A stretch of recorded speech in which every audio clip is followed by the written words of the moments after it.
कि जब मैंने ध्यान एक्सपीरियंस में जब गायत्री माता वाले दर्शन किए थे, गायत्री मंत्र मिला था, तो वो तभी भी 3 हेड 5 हेड में दिख रही थी। आज भी याद है मेरे को, एक पैर क्रॉस करके एक पैर नीचे, लाल कलर की साड़ी, मैंने पैर ही देखे थे पहले कि कैसे पैर है।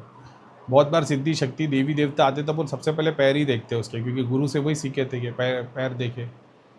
बहुत बार ध्यान नहीं होता, लेकिन बहुत बार चीज़ें जब अपन को टेस्टिंग करनी होती तो फिर पूरा का पूरा, जैसे ललिता माता की घड़ी घड़ी ग्लिम्स आते तो मैं केस लग के बैठ ही गया, ऊपर नीचे लेफ्ट राइट अंदर बाहर सारा कुछ करके खुद को अपने उन शरीर में डाल के वो इस बॉडी में आके पूरा का पूरा, मतलब कहीं से भी भेदभाव नहीं होना चाहिए। ऐसा है,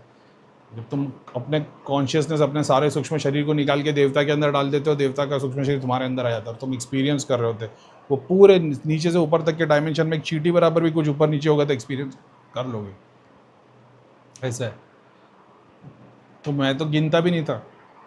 फिर मेरे सामने एक फ़ोटो आ गई थी, वो एक फ़ोटो है, लाकिनी डाकिनी राकिनी याकिनी, उसमें 3 हेडेड 5 हेडेड देवी, तो तब उन ठीक है, वो नॉर्मल हिंदुज़म में तो इतने सारे हाथ इतने सारे सर ऐसे ही दे देते, पंचमुखी हनुमान जी है वैसे, तो वो 5 हेडेड थी। तो मैं तो समझता था कि भाई ये तो वही है, मेरे को जो मेरी वो क्या बोलते हैं आगे चक्र की जो खुल गई है, ये वही है, तो उसी के थ्रू गायत्री मंत्र मिला है। लेकिन वो तो कॉन्शियसनेस, अभी मैं कैसे समझाऊँ, लेकिन वही है कि मैं समझता था वो गायत्री माता है, वो 5 हेडेड डीटी, लेकिन एक्चुअल में अभी समझ में आता है कि शायद तक वो ललिता माता ही थी, लेकिन वो उसी के रूप में से एक आए ना, जैसा विष्णु भगवान है लेकिन वो फिर अलग अलग रूप में दर्शन देते हैं, हनुमान जी अलग अलग रूप में, तो मैं कहता ये उसी टाइप के। क्योंकि अभी जब देवी देवता तुम्हारे सामने आते तो नाम तो नहीं लिखा होता, लाल साड़ी में देवी आ गई कैसे पता करोगे, उनके हाथ में क्या है उसके हिसाब से। लेकिन जो गायत्री मंत्र पे दिखी थी उनके हाथ में गन्ना नहीं था, ललिता माता के हाथ में वो है ना गन्ना है, और भी बहुत सारी चीज़ है, किताब है, चिड़िया है, शंख है, बहुत सारी चीज़ है। मेन उनका पर्पज़ है, उनका नाम भी मतलब नहीं होता। हनुमान जी किसी की मदद करके चले आएंगे तो वो ज़रूरी थोड़ी कि तुमको पता हो ये हनुमान जी है, बजरंग बली है, जिसने दे देगा बोलेगा भाई वो लुकिंग लाइक अ मंकी, और वो ऐसा आके करके काम मेरा चला करके चले गए, तो बाद में समझ में आता है भाई हनुमान जी थे। ऐसे सेम चीज़ मुस्लिम पे पीर फ़कीर जब आते हैं थोड़ी उनके गले में लिखा होता है कि उनका नाम, नहीं, कैसे पता करेंगे।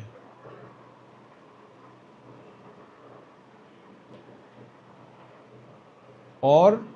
तंत्र के अंदर तो नहीं मैं बोलूँगा, लेकिन मैं बोलूँगा अकल्ट प्रैक्टिस साइकिक के अंदर एक ये चीज़ है कि शक्ति को भी अपना नाम नहीं पता होता है। एक्चुअल में शक्ति को तो नाम पता होता है, ये नीचे के भूत प्रेतों को नहीं पता होता है। शक्ति को तो नाम पता होता है, और जब वचन में अपना नाम के साथ वचन देती है कि मेरा वचन है करीम खान, और वो अपना नाम भी बताएगा, और वो सिर्फ तुम्हारे और उसके बीच में रहता है, तुम उसको डिस्क्लोज़ भी नहीं कर सकते। और जब अगर वो नाम किसी और को पता लग गया ना तो तुम उसको पूरा का पूरा नीचे खींच सकते हो, उससे क्या नहीं करा सकते, उसको लिटरली भगवान बना के पूरा दुनिया हिला सकते हो, वो डेटी का नाम मालूम होने के लिए। ऐसा है, मान लो तुम्हारे पास में एक सिद्धि आ गई है, ऐसा है, और तुमने अगर उसको ये जान लिया कि इसका नाम क्या है, भाई फिर तो शायद तक मेरे ख्याल से तुम बोलोगे ना एस्ट्रल से फिजिकल में लेके आओ, तो वो भी करके दिखा देगा। ऐसा वचन दे सकते हो उसको उसके नाम से। वो बहुत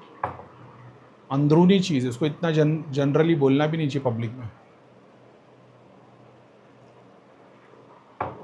कितने सारे भूत प्रेत आते हैं ना अपने सामने, ये तो बोलते हैं तू बता मैं कौन हूँ, मेरा नाम क्या है, क्योंकि उनको नहीं पता, और उनको पता लग जाएगा उनका नाम तो वो और ज़्यादा पावरफुल बन सकते हो प्रैक्टिस से। जाने दो, इसके ऊपर ज़्यादा नहीं बोलता हूँ मैं।